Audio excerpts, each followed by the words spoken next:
Chapter 7, the 11th of July 2009. 2 p.m. STP Hospital. Jhalda, West Bengal.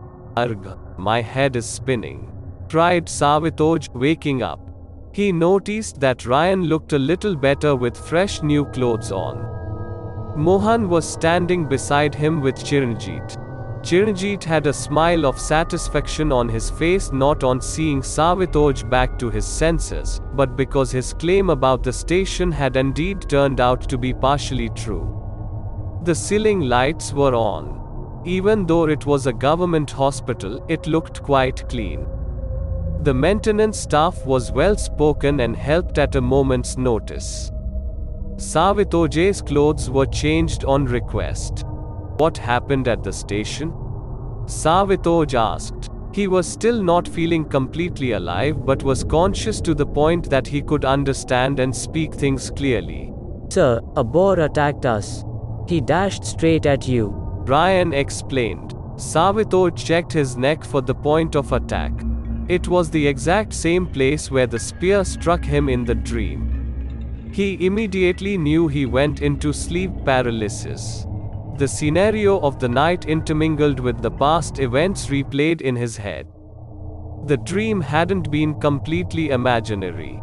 He indeed had a bad experience while sleeping in a cold surrounding.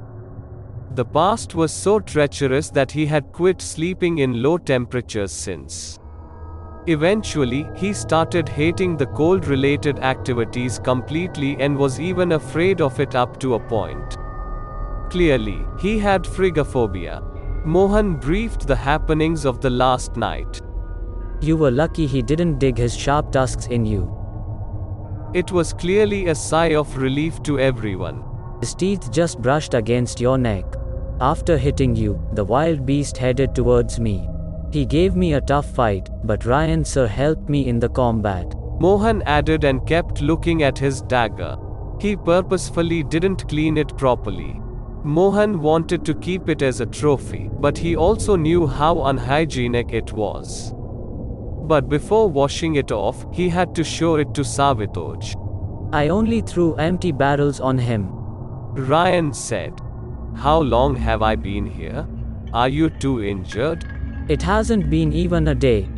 Ryan continued. I only got some scars, sir. Nothing serious.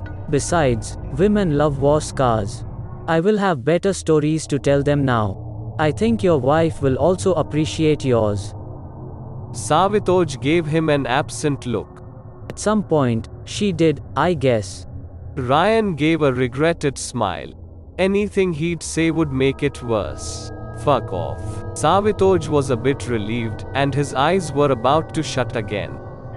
He still had a vivid picture of the night in his mind.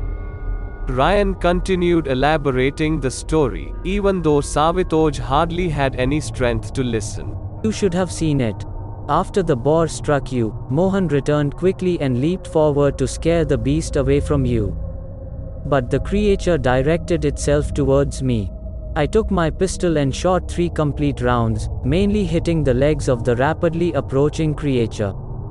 It glided a bit and ran behind the truck after the first hit.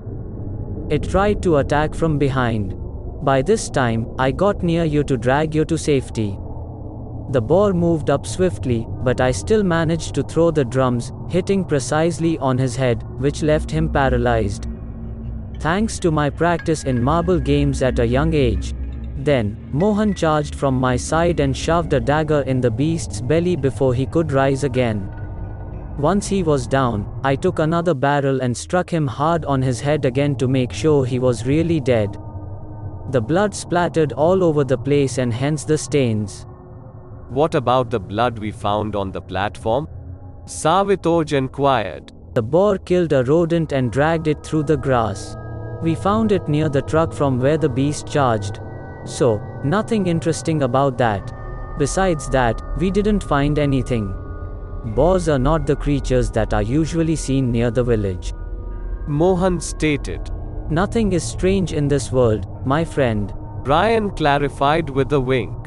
Indeed, strange wouldn't be a thing for him since that night. Chiranjit and Mohan continued their conversation in Bengali, while Ryan just stood there, trying to figure out words from their conversation. Savitoj slept halfway through it. Although many things were randomly running through his mind, his injured body forced him to take a nap. Was Ryan at the bottom or on the top? Who exactly is this Ryan? How is Veer? Will I make it to Punjab by 23rd? Am I consuming too much alcohol? Am I hallucinating? Does Phallic still love me? Who was chasing Amit? Why didn't I see any boar? Savitoj returned to deep sleep eventually.